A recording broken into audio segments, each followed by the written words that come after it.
Okay, amazing. Good evening, everybody. Welcome. So we're looking today at the initiation phase of project management. So I believe we have some SMs, APMs, and ADMs on this call.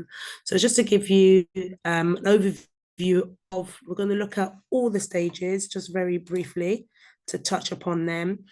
So there are 5 phases when it comes to project management. We're going to look at project vision. Then we're going to look, into the initiation stage in more detail. And these are just some overviews of some of the areas that we will cover in today's meeting.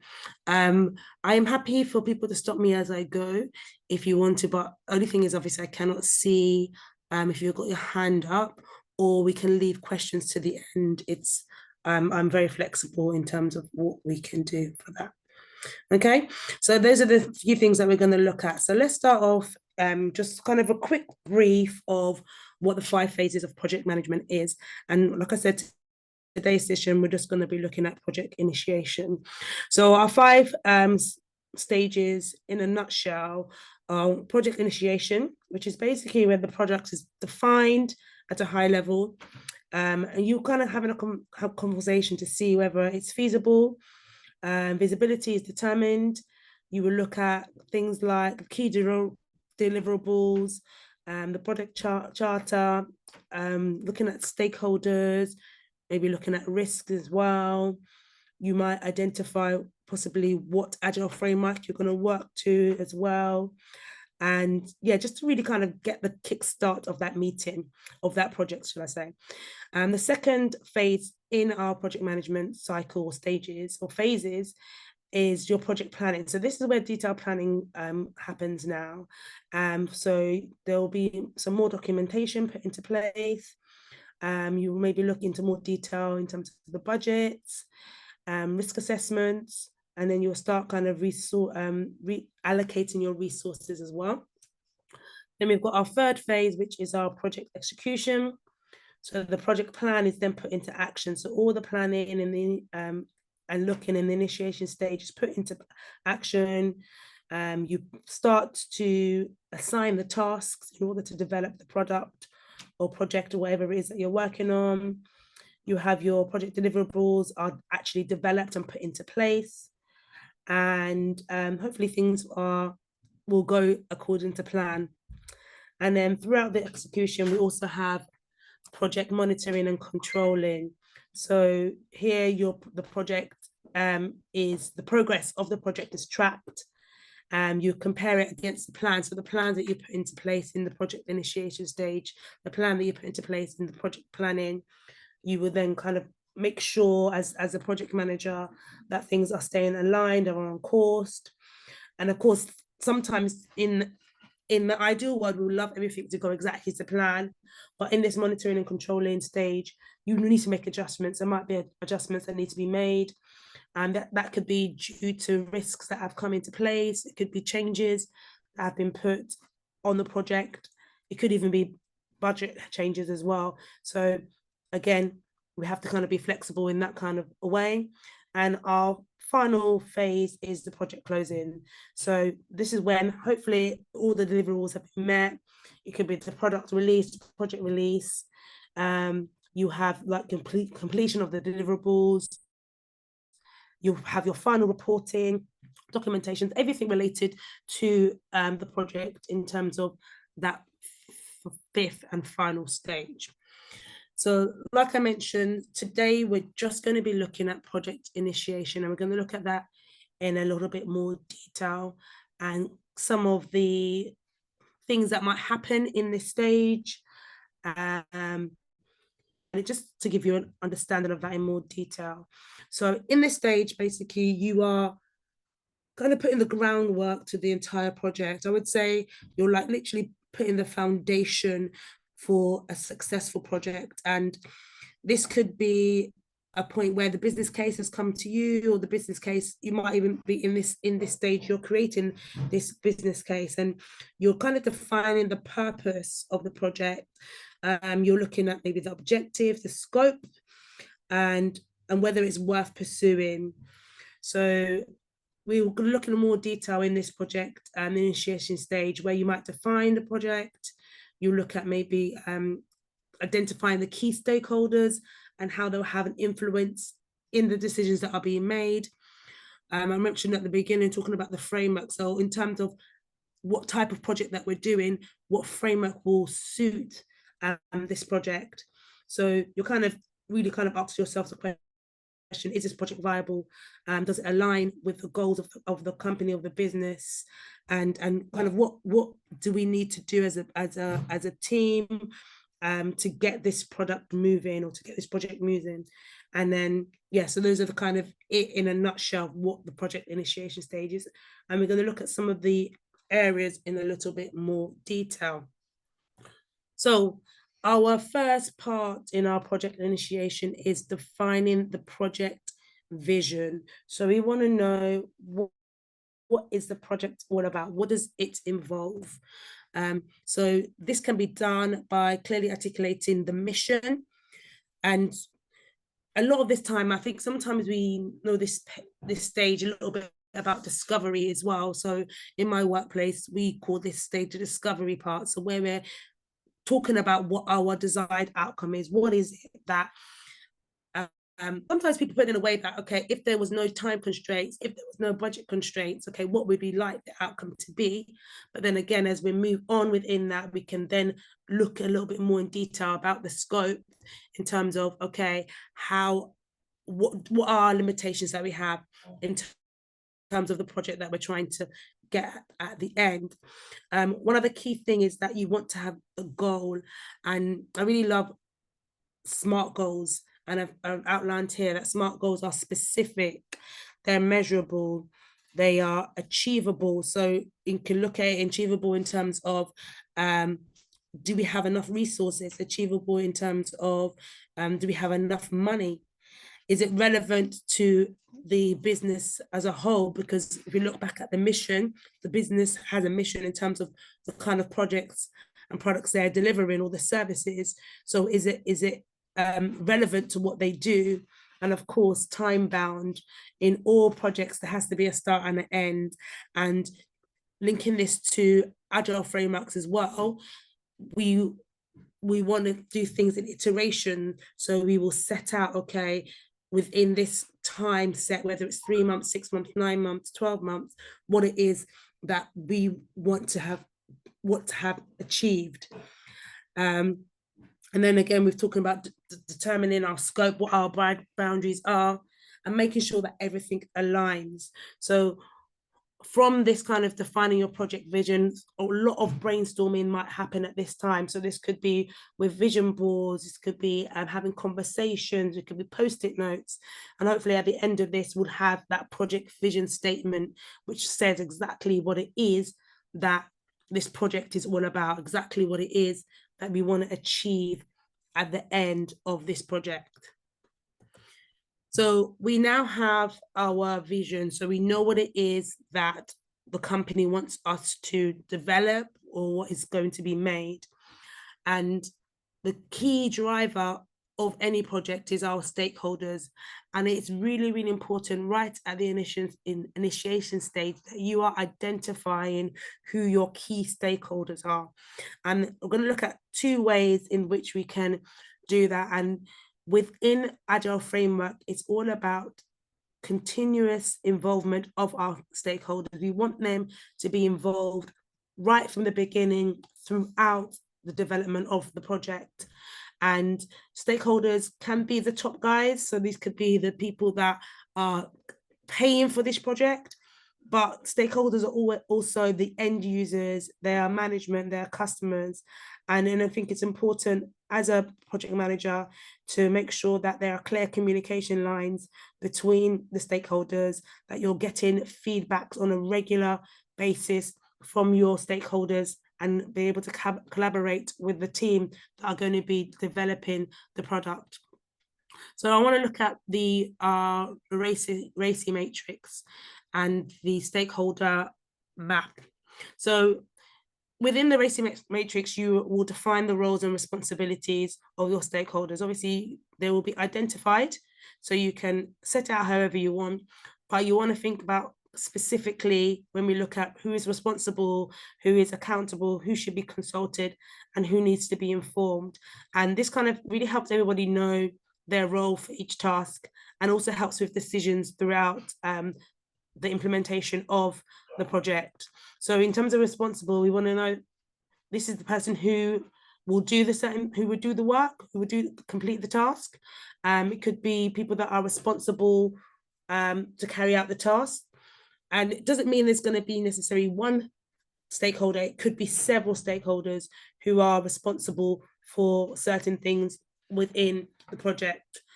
And we also have A for accountable. So that's a person who ultimately has ownership of a task. They are responsible for ensuring that tasks are completed successfully. The question says is, whose head will roll if things go wrong? Who has the authority to take the decisions? So there are certain things that will need to be maybe approved from those that are accountable as well. We have consulted. So these stakeholders are ones that you want to keep informed. You want to tell them about what is going on within the project. And these tend to happen before. So these could be subject matter experts as well, that you want to consult about, okay, the development of something that's not necessarily very clear, or maybe there is lack of understanding with certain criteria. So you will consult. There will be stakeholders that you consult. And then you have informed, people that you want to keep up to date. So if we think about it within Agile, so when we have our sprint reviews, when we are showcasing what has been completed, these are the people you want to keep up to date with the progress and outcomes. They won't necessarily be involved in maybe the development of it, but it's important that we want to keep them in the loop.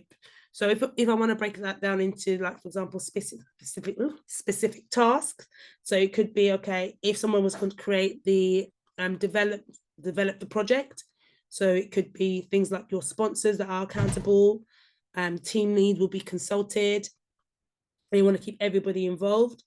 When it comes to maybe approving a budget, again, there are certain finance will be the ones that are responsible for that. People that will be consulted will be your project managers, accountable will be your sponsors. So that's kind of looking at the rating matrix. And what is really good with the rating matrix is that it clarifies roles and avoids confusion. So if you think about it as yourself as a delivery, an agile delivery manager, you want to know, okay, who are the people that you need to speak to, who are the people that can fill in the gaps that you may have. And it also really helps with the delivery of projects, so that there isn't time wasted because you don't know who the right stakeholder is to speak to. And then we have the stakeholder map. So again, this is another technique we can use. And with this one, it kind of evaluates the influence, the interest, and expectations of stakeholders. And it really helps you in terms of kind of managing stakeholders' expectations.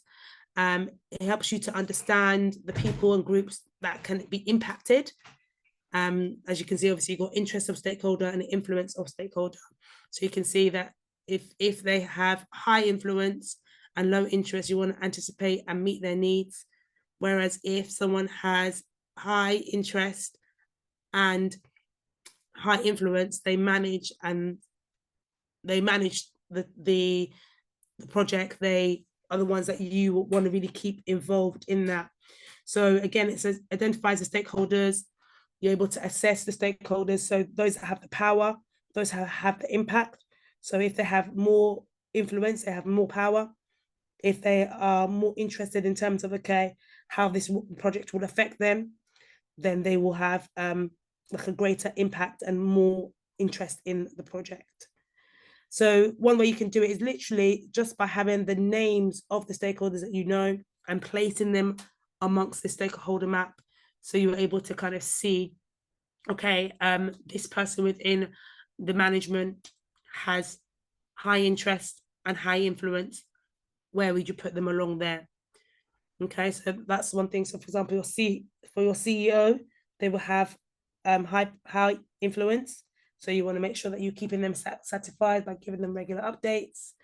For example, your end user although they might have low influence, but they still need to be informed, and we want to gather feedback from them. And it's really, I think it's really, really important that you identify these stakeholders right at the beginning in the initiation stage. So as the ADM or APM, you are able to continue to have those conversations with the right person. All right. So you know who your key stakeholders are, you have the vision of the project, and you basically now want to form your agile team. It depends on how you come into the business. So it might be a thing that you're there right from the beginning, and then you are working with different teams, and you know, okay, who the right people are going to be. Or maybe it could be a thing, the project is just starting off and you've worked within the organization a long time, and you want to think about, okay, who would be the best people in terms of their skill set to be working on this project. So you assemble the team, making sure that it's clear the roles and responsibilities. So you want to look at, okay, the agile team, we look at who forms the agile team. So you might have your product owner, scrum master, developers, obviously you as the APM. When you have a clear understanding of the vision of the project as well, you would need to think about, okay, what would be, if you want a mature agile team as well, it depends on if the project is very complex.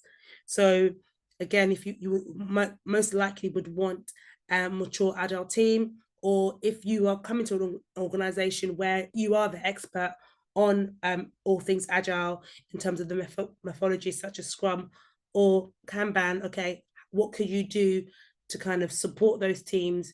Maybe you might need an agile coach as well within the team, or maybe that's something that you will take upon as your role of responsibility as the agile expert within the team. So you want to establish that at the beginning. And I just want to talk a little bit more about maybe some of the things that you might want to consider when it comes to setting up the agile framework. So dependent on the type of project you are developing or working on, it will determine what would be the best agile framework, whether it would be Scrum, whether it would be Kanban. And obviously with your expertise and your knowledge, obviously with your experience, you should be able to explain to stakeholders or give your suggestions as to what would be the best framework to work on within the organization. And then once you've chosen the framework that you're going to work on, you think about the ceremonies, what ceremonies we need to be put in place, such as your daily stand-up, your retrospectives, your delivery cycles, depending on the type of framework that you're working on. And then your artifacts. Again, if you're looking at, for example, if you're doing Scrum, you would obviously want to set up your product backlog, your sprint backlog. Is it going to be a Kanban board? So these are the key things that you want to consider and keep in mind when it comes to setting up your agile framework. And again, you will decide on your specific tools that you're going to be using. So what are the tools or the management tools? Is it going to be Trello? Is it going to be a Jira board? A lot of this stuff is usually set by the organization in terms of what it is that they've signed up for. But again, as an APM, you can bring suggestions. I always kind of encourage people, if, for example, you are very competent at using Jira and you know how to set that up and you're able to kind of explain that to the team that you're working with, yeah, you can suggest, okay, we can use a Trello board or use a Jira board. But I think it's really, really important that you are using the correct tools that match the framework that you're working on, because we know obviously we want things to be, you want to be able to manage the tasks. You want to be able to make sure that communication is clear. So whether it's you're using Slack or Teams, whatever it may be, these are the kind of things that you want to consider when you're setting up your framework. So like I just go back here. So one of the artifacts is your product backlog. Again, this sometimes is discussed as the discovery phase. So you've defined what it is that you're making, but you are now going to think, okay, what is needed, what are the features, what are the epics that are needed in order to create the product or the service that you are going to be working on. So if we look back to your roles and responsibilities in terms of creating the backlog, if you're in a Scrum team, it will be the product owner. But then this is not necessarily done in isolation. They will have meetings where they might have lots of different stakeholders in those meetings discussing, okay, what it is that we're making, what it is that needs to be developed, what features would they like within this project. So similar, yeah, so where it also would, the BA would maybe feed into that as well in terms of gathering the requirements of what the vision is and the goal is of what needs to be made, and this backlog needs to be managed. So you could either have it like on a Azure DevOps board where you've got all your epics, your features, and your user stories. It could even be an Jira board. If you work in a hybrid way, when they are creating this initial backlog, it could be starting off with post-it notes and getting just everything that we think that we need in order to create this project. And like I said, you want to have the list of features, you want to have the requirements, and when the product backlog is being developed, you need to keep what the end goal is in mind. What is the project vision? What is it, the business goals? And this can be written out, refined over time. So the backlog can be changing. And as an APM, you work with the product owner in terms of, okay, making sure that what is in the backlog is aligning with the goal. It's a live document. It can change. When you're getting feedback from stakeholders, you might add some more things, you might take things away, or when things are being developed, there might be things that are a little bit complex. So things might need to be broken down again into smaller tasks. So the backlog needs to be created. And like I said here, we've got your backlog, you've got your epics and your features. And this will feed nicely into the roadmap. So once you've got out what it is that we're going to make and how we're going to make it and the user stories, as the APM, you will then decide, okay, how we'll be able to move forward with actually creating this product. So like I said, you have your backlog, and now it's about, with all the backlog, with the epics, with the user stories, let's start putting a plan into place in terms of the roadmap. So this is not the planning stage, so it's not necessarily going to be in a lot of detail. It might be very high level, but it's important that you are thinking about this within the initiation stage, especially when you're having those conversations with the stakeholders about, okay, when things are going to be delivered. When is it that, okay, this particular feature of a website is going to be delivered?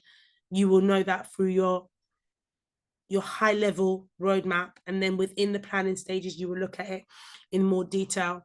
So with the high level roadmap, you want to have your key deliverables, you want to talk about your milestones, and you want to talk about your timelines, you want to talk about your dependencies as well, just so you have an idea. So when you think about when you are developing, if it's, for example, an e-commerce project, you want to think about, okay, if we're working in Agile, so for example, Scrum, we know it's all about iterations and delivering things within cycles or sprints.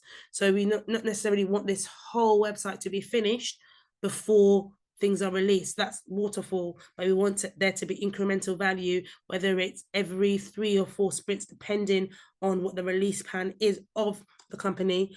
But you want to kind of highlight that and say, okay, in phase 1, we're going to develop A, B, and C. In phase 2, we're going to develop those. So what is really good, like I said, you've got your milestone, you want to identify significant checkpoints within the project. So we talk about an MVP, which is a minimal viable product. So if we're saying that the timeline for the development of this project is 6 months, your stakeholders don't want to wait to 6 months before they see something or even have something released. So within those, you will set up, okay, is it every month, every 2 months, we're going to have something released? So those will be your milestones. Your milestones will also link in to your dependencies. So if certain things need to be delivered first, so going back to the e-commerce website development, so you have certain features. So let's say, for example, signing in features. So someone has an account, they want to sign in, be able to make a purchase. You can't develop the sign-in feature if you don't have the sign-up or registration feature. So those things are dependent on one another. So it's important that when you are setting out this high level, you know, okay, this story needs to be put in first before we're able to move on to the next one. So you want to mark those key deliverables. And then also you want to set out timelines. We talked about at the beginning, when it comes to the vision, you want to set your a SMART goal. You want to say, okay, in 3 months, this is what's going to happen, and give that specific date. So that's going to be, okay, depending on how many weeks each sprint is, after maybe 2 months, that's going to be delivered. And then maybe after month 3 or 4, that will be, and it's always good that it's realistic. So as you have more experience in terms of the different types of projects, when you have an understanding of the team that you're working with, you should be able to use past data to kind of set out, okay, how long you think it's going to take to work. One thing I always remind people is that the roadmap is flexible. So please don't worry if you set out a high-level roadmap and things begin to change. That's what is so great about Agile, is that there is flexibility in that. It's not set in stone. We're not writing this roadmap in stone and it has to be set forever. There is that flexibility and things change. But the key thing is about keeping those that are in power or those that have higher buy-in in the product informed. If you know that something's not going to be delivered on time, make sure that you're having this conversations earlier rather than later. And it is the responsibility of the APM to look at the roadmap and see, okay, are there any changes? Do things need to be moved? And making and adapting that roadmap. And you will work closely, if your team has a BA, you'll work quite closely with your BA in terms of kind of monitoring that roadmap. So it is flexible. It's not set in stone. Things do change, but it's important that we're keeping track of that. So some tools you might use in terms of the roadmap. Some people have this Jira roadmap. You can have your roadmap in Excel. You can have your roadmap as a Gantt chart. And I think it's important that when we're doing your high level one, you just have your key information. Definitely there'll be a more detailed one, but especially when you're having presentations, you don't necessarily want too much information on the roadmap, just key things that they need to know, like the milestones and the timelines and the dates for those. Okay, so that's defining your roadmap. Within the initiation stage, and I think it's important, is you're assessing your risks. You want to think about what risks or what constraints might stop the delivery of this project. We can use a RAID log. So you look at your risks, your assumptions, your issues and your dependencies. You will look at, okay, what things you're going to do to mitigate some of the risks. And sometimes at the beginning of the stage of a project, you might not be able to identify all the risks, but then this is where you're documenting throughout that the process what has been found out. So think about things that might impact the project scope. Think about things that might impact the cost, maybe the quality of what it is that you're creating. And there could be technical challenges, there could be resource shortages, there could be regulatory issues. So it's important that you're able to think about the potential risks, identify them as well. So again, is it a resource risk? Is it a financial risk? Is it a technical risk? Those things need to be identified in the initiation stage. You want to think about your assumptions, have those discussions, think about, okay, what do we believe is true when it comes to the planning? And then again, these assumptions are clarified when you go into planning, when you have the conversations with the right people and think, okay, and we are assuming that we have this specific resource available, and then actually it comes to a point where they're no longer available. So this could cause delays. This could increase the cost of the project. What things are we constrained by? What is going to make the project maybe delayed? So maybe our constraints are, this is the fixed budget. You cannot go any higher than this. So yes, if we had the ideal world where the budget was unlimited and we can do everything that we wanted, that would be great. But if there is a fixed budget, maybe there needs to be some compromise that needs to be made. Our constraints could be deadlines. So we know that, okay, this project needs to be delivered at the end of 9 months. So this again will feed into your roadmap. This will feed into the decisions that you're making. This will feed into so feed into your roadmap and what things are going to be released at certain points. And as an agile project manager or APM or ADM, you want to be able to manage these risks. Again, risks are ongoing. So what are you going to do in terms of risk management? What are you going to mitigate it? Who can you have the conversations with that will help you to solve these risks, and being able to see how much of an impact these risks might have to the project. And it's important that you're able to have continuous feedback and review in terms of the risks, how they're sorted. There's something we talk about, lessons learned. So if something happens and it's due to a risk, what have we learned from that? And how can we make sure that won't happen again? It could be within that same project. It could be with a different project. So it's important that we are able to learn from the risks that do come along when it comes to creating or comes to the initiation stage of a project. So again, assessing your risk and your constraints, this is an ongoing process. You can't just do it right in the beginning and think, okay, I've identified all the risks, I've identified all the constraints, I've put my mitigation plans in place and just leave it. It's something that has to be assessed ongoing throughout. And again, like I mentioned before, where you have those feedback from stakeholders, you have feedback from those that are in the development of the project, and you can use that in terms of lessons learned and moving forward with the project. So key things, right? So you want to be able to define your success criteria. How are you going to say, okay, this project is successful, this project has done what it said on the tin? So what kind of things, a matrix might you use in order to define the success of the project? So you can do this through your KPIs, so your key performance indicators. So what is it that you're doing to measure the progress, what you're doing to measure what has been developed? So this could be through your metrics, this could be through where you're looking at, okay, what have you delivered?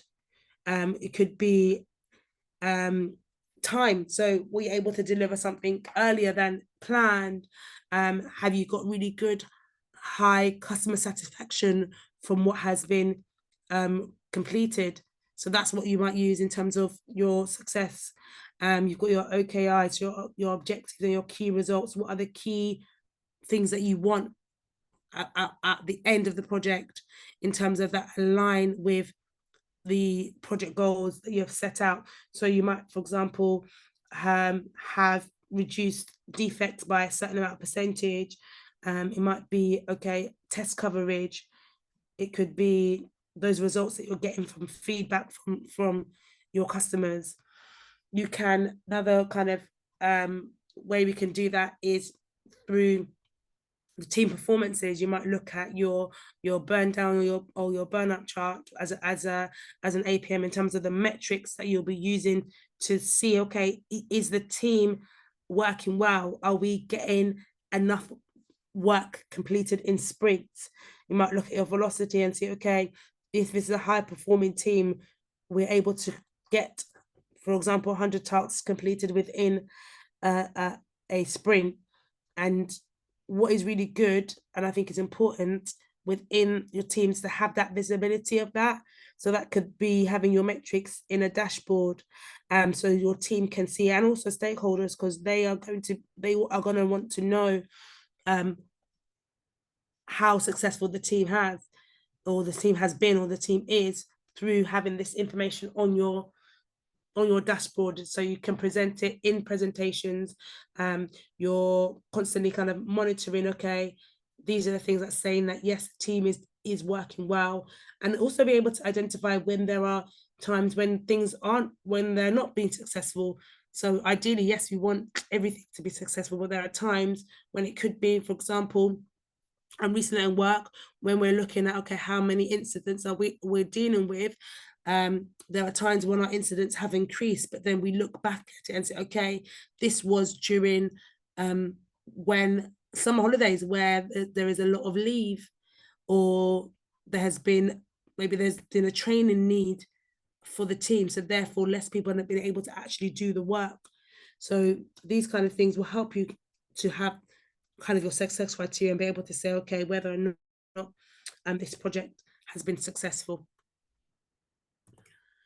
And then once you've done all these parts, you've had your goal, you've done your roadmap, you've done your risks, you've mapped all your stakeholders, you've said, okay, what am I going to use to evaluate the success of my team? You're going to have that kickoff meeting, that's going to say, okay, yeah, we're ready to put this project into place. So again, you've done all the groundwork, all the research behind, and you're going to have your project vision clearly communicated with the goals and scope. And again, you're going to have the key stakeholders within this kickoff meeting. This will be the time where you might have your Scrum team together, and they are informed about, okay, what is this project? What is it that they need to do? If it's a new team, it could be a time where people are knowing about, okay, the skill set that you have within the team, who the members are, what their roles are, where the lines of communications are going to be. And then you will then start setting out the tasks. So that could be one of the kickoff meetings, could be, okay, the next one might be the sprint planning. Okay, so let's think about, we're moving into the first stage of that. Okay, what are we planning to do? Who's going to be doing what? So yeah, that will be your kickoff meeting. So in conclusion, the initial stage of any project is essential, basically, to set the success of the project. So it talks about defining the vision, forming the team, establishing the key processes to ensure that continuous collaboration and adaptability throughout the project lifestyle. And like I mentioned, so we've got the initiation stage. So the next stage of project management would be the planning stage. Does anybody have any questions?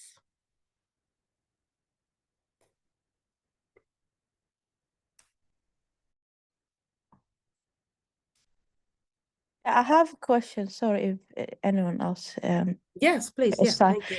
Yeah, it's I do understand. Obviously, this is the theory, and I just wonder, because obviously, and where I'm doing right now, I'm doing a Scrum Masters, which is my minor, and my major is BM.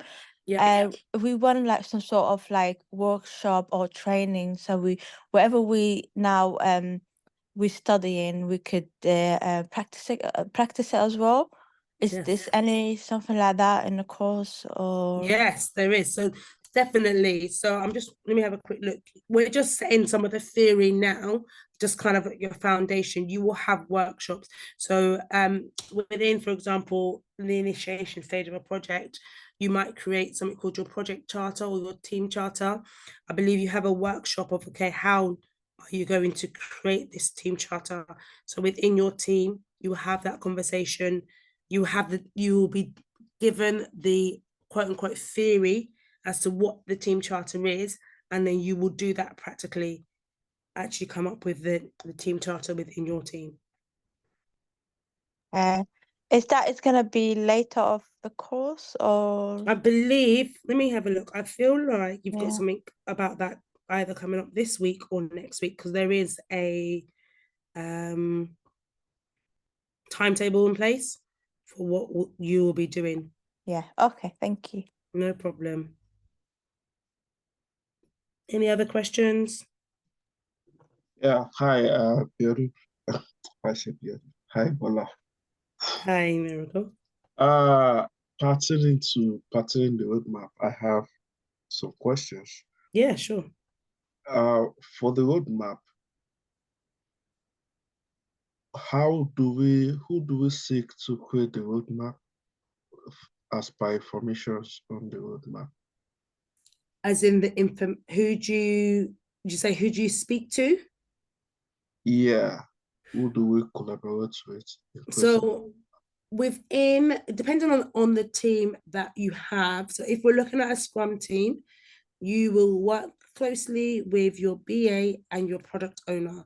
So your product owner will have the vision of what it is that they want, and it is their responsibility to kind of populate the backlog with the features. They will also liaise with key stakeholders in terms of priority. So what it is that the business want in, it could be kind of the release of the project or the product or service. So as the APM or ADM, you will have those conversations with, I would say first point of contact is your PO, and then depending on if you want a high level or low level one, if it's a low level one, you will then look at the user stories in line with each of the features and epics. So those are the conversations then you would have with the BA. Okay.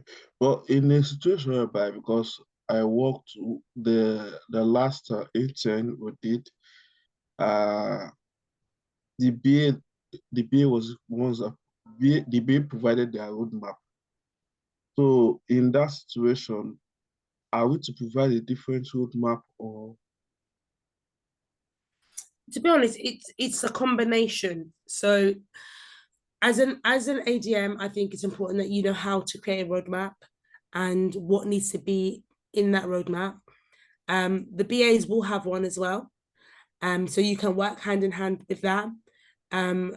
But then I think in terms of the monitoring of the roadmap and maybe adapting the roadmap, that's responsibility of the APM or ADM. Okay, thank you. Especially when it comes to like the low level part of it. Oh, thank you very much. Now, You're welcome. You're welcome. Hello, I have a question, please. Sorry, my features here is not fully. I can't see the raised hand up, so I'll just go with. No problem. Yeah, yeah, just a then follow you up can to go to Miracles. Miracles. You said what? So I heard two people you talking. can go to reaction. Sorry. Okay, sorry. Okay, Yeah. just a follow up to Miracles' question. In terms of the PM, does it the roadmap we're talking about? Is the PM has to be in charge of the roadmap for everyone in the team to bring it to? Is like what I mean is that to have a roadmap for individuals in the team as a body of what he's presenting, you know. So the roadmap is for the whole project. So from saying what the key milestones are and what the timeline is. So let's say you are developing, because I believe you guys have just done your sprint planning and I believe you're working on an e-commerce project, yeah? So to align it with what you guys are doing, you are going to be developing something within, or this e-commerce website within 3 months. So as the APM or ADM, you want to, the roadmap is kind of like your ideal plan. So you want to say, okay, within 3 months, you want to develop this website, and you're having conversation with the PO and the BAs in terms of, okay, what features are needed in this e-commerce website. So you might have your features in terms of the payment feature, you have the cart feature, you have the kind of like the user journey in terms of registration and signing up. So then you as the APM/AGM will set out, okay, with all these features that are going to be developed, 2-week sprint. So you've got one sprint. So maybe you're going to have 2 sprints. You want the homepage to be developed. In the next sprint, you want the store, as in where all the products are developed. So you would do that as a high level, but then you will also look at it as the backlog is populated with the user stories. Then you would break that down in terms of, okay, what does that entail? What does the homepage entail? It entails the menu, it entails the features of the footer, the kind of information about the website. And those will then break down into a more kind of a low level. So you can say to your stakeholders, okay, we can have the homepage developed and completed in 2 sprints. And if you just want to have that page so people are aware that something is coming up or this e-commerce website is being developed, we can release the first page of that. And you would say, okay, this can happen on this date. And that's what you would work on with your PO and your BA. All right, thanks. You're welcome. Hi, Any Mary. other? Yeah. Hello. Hello. Is it me or another person? It's you, Mary. It's you talking. Okay, yeah. I just want to know about the roadmap as well. And for example, what I'm doing with my team right now, we're doing Spring 1 this week. And can we do a roadmap and like, because we're doing, I think maybe around spring, maybe around 10 springs for the 3 months. Yeah. Yes. Yeah. Can my roadmap to be like spring by spring, like this spring 1, this what the team is doing. Yes. Can I do something like that? Exactly like that. Yes.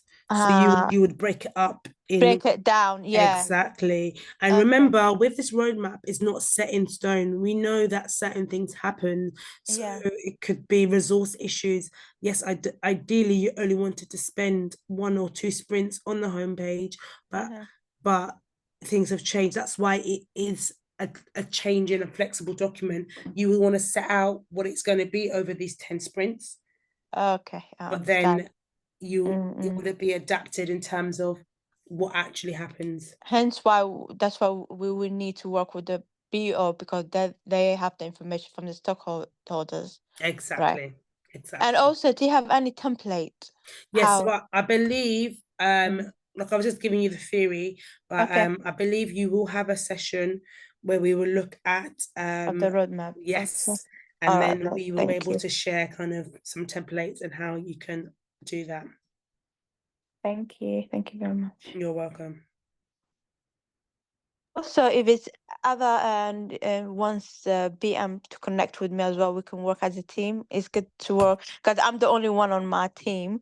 Yeah. If anyone, another person wants to work with me as well, it would be good to connect. Thank you. That's nice. That's very nice of you, man. Yes, definitely work together. There are lots of templates out there. Like I think I mentioned, you can do roadmaps in Excel. You can do roadmaps using MS Project. You can even do roadmaps in PowerPoint, depending on how detailed you want it. So there are a few different templates that you can work on. And like I said, I'll just encourage you to, as an APM or ADM, it's your responsibility to track those milestones on the roadmap and to make any changes that need to be made, because when it comes to presenting or having those reviews with your stakeholders, you want to make sure that they are kept informed with what's going on.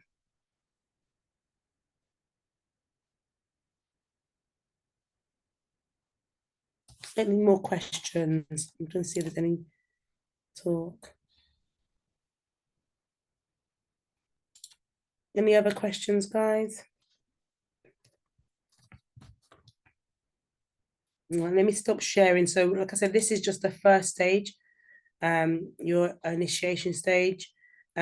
You also have a session on the planning, and you have execution, monitoring and control, and also project closing.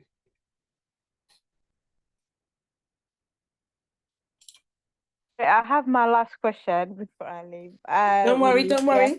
Can I ask as many questions as you want? Yeah, when in initiative stage, yeah, as a project manager, I'm gonna have the team that is gonna work with me, right?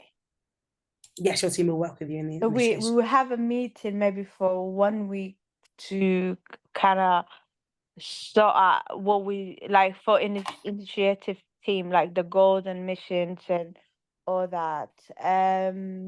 So we all work together. I just want to know, because obviously it's my first time. I just want to know, am I gonna work with the team together, or I'm only one who's doing the initiative work? Then I will let my team. This is how we're gonna work and all this stuff. So it's a combination. So if, for example, at the initiation stage for what you're currently working on in the internship, you could say has already happened. So you have been more or less been given the project mandates of what the project is going to be. So what it is that you want to, what the stakeholder or the PO wants you guys to develop, what features are going to be in there. So this kind of time now, in terms of knowing what the vision is, putting together the roadmap, there could be an overlap, because if you remember, this traditionally, these stages that I've just talked about in terms of initiation, planning, execution, follows more of a waterfall framework. But with Agile, some of these things may overlap, or they may happen, or they still have to come back to. So I mentioned within the presentation that you have you're identifying your risks and constraints. This doesn't necessarily already happen at this stage at the beginning. These things will come up throughout the development of the project, and it's important that as the APM, you are documenting these things, you are documenting these risks that are occurring, you are documenting any changes to the roadmap, you are documenting and highlighting some of the key successes and your metrics that you are using to show the performance of your team. So yes, it would happen if it was like something new that's been brought to you. It would happen around before your sprint planning, but within this internship, the initiation stage has kind of already happened, but we're just kind of telling you the theory behind, okay, when a project does come to light, or the beginning stage of it, this is what would happen.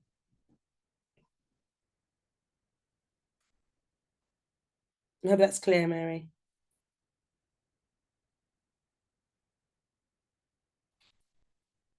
Oh, can you guys hear me? Am I still here? Yeah, Bola, Yeah, one more you. from Thank me. you. No problem. Hi, Bola. Hi, I'm here. Can you guys still hear me? Okay, one more from me. The team charter. We have a workshop on that. Yes, you do have a workshop on that. Okay.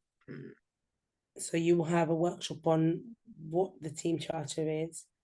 And I'm just trying to look at I don't know if it's on schedule. Yes, I believe you have a workshop on that next week as it stands now. So it could change, but as it stands now, you do have a workshop next week. And secondly, the roadmap, is it flexible to change? Always. It would always change, and as much as possible, ideally you would like it to go exactly as you've set out or as you've planned, but what is important is you monitoring that roadmap.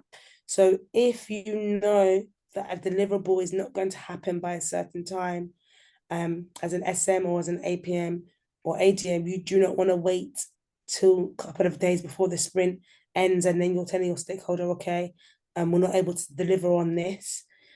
You should be able to see, obviously, as you are monitoring it, as you're seeing the progress of your team whether or not that deliverable is going to be met, or if that milestone is going to be met. And if it's not, okay, what are you doing to either try and meet, even if it's partially, or having those conversations with stakeholders to let them know, okay, this is not going to happen by this time, but this can happen instead, or you're going to need this amount of time longer, or your team's going to need that amount of time longer.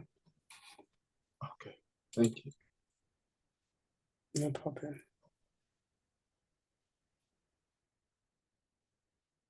So from what I can see in terms of, oh gosh, sorry, the planning, we do have, as in, sorry, the internship timetable, you do have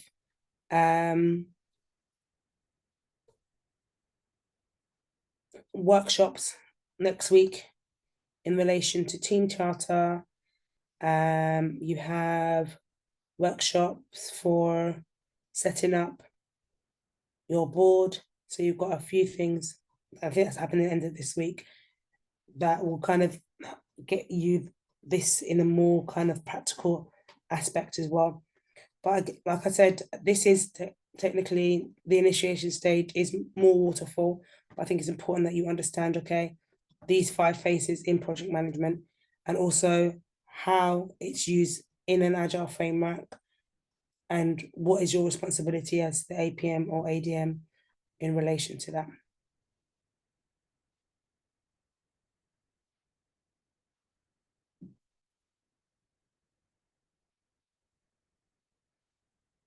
I think we're good now. I don't know if you want to stop. I don't know if you've stopped recording already. Miracle. Okay, let me stop now. Okay.